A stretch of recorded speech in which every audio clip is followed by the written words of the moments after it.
శరీరం, మనసు, ఆత్మ ఈ మూడింటి మధ్య సంబంధం ఒక అద్భుతమైన ప్రయాణం వంటిది.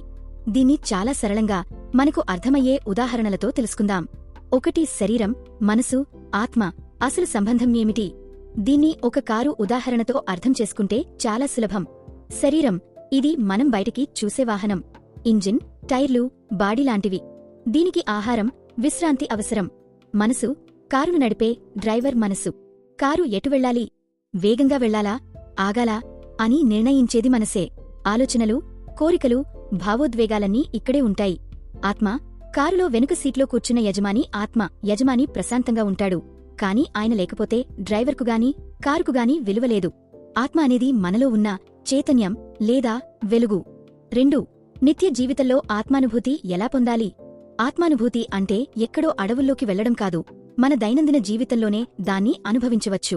మీకు కోపం వచ్చినప్పుడు లేదా బాధ కలిగినప్పుడు, నేను బాధపడుతున్నాను అని కాకుండా, నా మనసు బాధపడుతోంది, నేను దాన్ని గమనిస్తున్నాను అని అనుకోండి.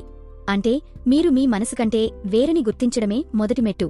ప్రశాంతతను వెతకడం. రోజులో కనీసం 10 నిమిషాలు నిశ్శబ్దంగా కూర్చోండి. ఏ ఆలోచన లేకుండా కేవలం మీ శ్వాసను గమనించండి. ఆ నిశ్శబ్దంలోనే ఆత్మ తాలూకు ప్రశాంతత దొరుకుతుంది. ప్రస్తుత క్షణంలో జీవించడం. రేపటి గురించిన భయం, నిన్నటి గురించిన బాధ వదిలేసి, ఇప్పుడు ఈ క్షణం నేను ఏం చేస్తున్నానో దానిపై పూర్తి దృష్టి పెట్టడమే ఆధ్యాత్మికత. 3 మహర్షులు మోక్షం ఎలా పొందుతారు? మహర్షులు చేసే పని ఏంటంటే, వారు మనసు చెప్పే మాటలు వినకుండా ఆత్మతో మమేకమైపోతారు. అహంకారాన్ని వదిలేయడం. నేను అనే అహం పోయినప్పుడు మోక్షం వస్తుంది. అంతా ఆ పరమాత్మ స్వరూపమే అని వారు భావిస్తారు. సమభావం. సుఖం వచ్చినా, దుఃఖం వచ్చినా వారు ఒకేలా ఉంటారు. తామరాకు మీద నీటిబొట్టులా సంసారంలో ఉన్న దేనికి అంటుకోకుండా ఉంటారు. నిరంతర సాధన, ధ్యానం, జ్ఞానం ద్వారా వారు తమలోని వెలుగును దర్శిస్తారు. అదే మోక్షం. మహర్షులు చెప్పినదాని ప్రకారం ఆత్మ గురించి కొన్ని ఆసక్తికరమైన రహస్యాలు. శరీరం పుడుతుంది, పెరుగుతుంది, ముసలదవుతుంది, చనిపోతుంది. కాని ఆత్మకు జనన మరణాలు లేవు. అది ఎప్పుడూ ఒకేలా ఉండే చైతన్యం. మనం బయట వస్తువుల్లో, వ్యక్తుల్లో ఆనందం వెతుకుతాం. కానీ నిజమైన, శాశ్వతమైన ఆనందం మన లోపల ఉన్న ఆత్మలోనే ఉంది. దీన్నే సచ్చిదానందం అంటారు.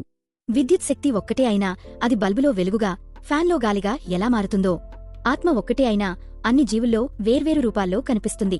మనం శరీరం కాదు, మనసు కూడా కాదు. ఈ రెండింటిని నడిపిస్తున్న ఒక అనంతమైన శక్తి ఆత్మ అని తెలుసుకోవడమే నిజమైన జ్ఞానం.